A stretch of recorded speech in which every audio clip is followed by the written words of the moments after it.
मुंबईमध्ये महापौर पदासाठी ठाकरेंची शिवसेना भाजपच्या पाठीशी असल्याच्या चर्चा। महापौर निवडीवेळी ठाकरे गटाचे 65 नगरसेवक अनुपस्थित राहतील अशी योजना।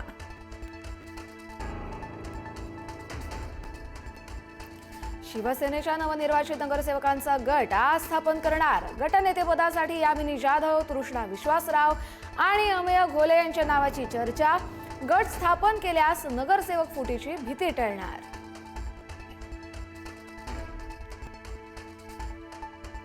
शिवसेनेचे नगरसेवक 2 दिवसांपासून ताज लँड्स अँड हॉटेलमध्ये। ठाकरेंच्या शिवसेनेची भारतीय कामगार सेना सक्रिय। शिवसेनेच्या नगरसेवकांशी संवाद साधण्याचा प्रयत्न।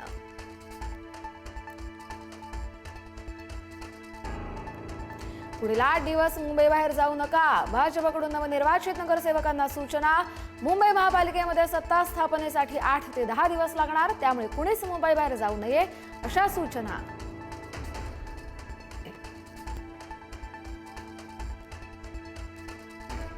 उल्हासनगरमध्ये वंचितचे 2 नगरसेवक शिंदेच्या शिवसेनेच्या गळाला। वंचितच्या सुरेखा सोनवणे, विकास खरात यांचा शिंदेच्या शिवसेनेला पाठिंबा। शिंदेची भेट घेऊन दिलं पाठिंब्याचं पत्र।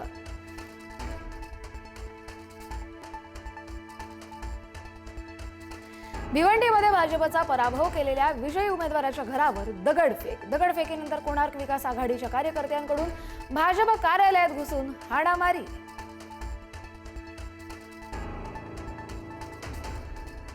अजित पवारांच्या राष्ट्रवादीकडून जिल्हा परिषदेसाठी मोर्चे बांधणी। पुणे भाजपच्या माजी जिल्हाध्यक्षांचा आज राष्ट्रवादीत प्रवेश। दादांचा भाजपला पुण्यात धक्का।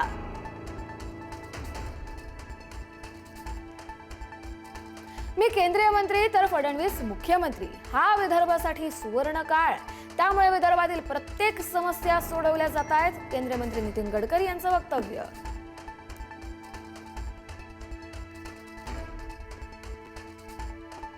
जोवर भारताची वाटचाल धर्माच्या मार्गावरून होत राहील तोपर्यंत भारत विश्वगुरू असेल, सरसंघचालक मोहन भागवत यांचं वक्तव्य।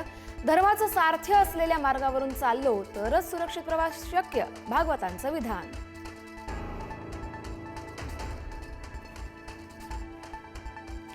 डॉक्टर संग्राम पाटील यांना परदेशात जाण्यापासून रोखलं। मुंबई विमानतळावर इमिग्रेशन विभागाची कारवाई। लुकआउट नोटीस अद्याप रद्द न झाल्यानं इमिग्रेशन विभागाची कारवाई।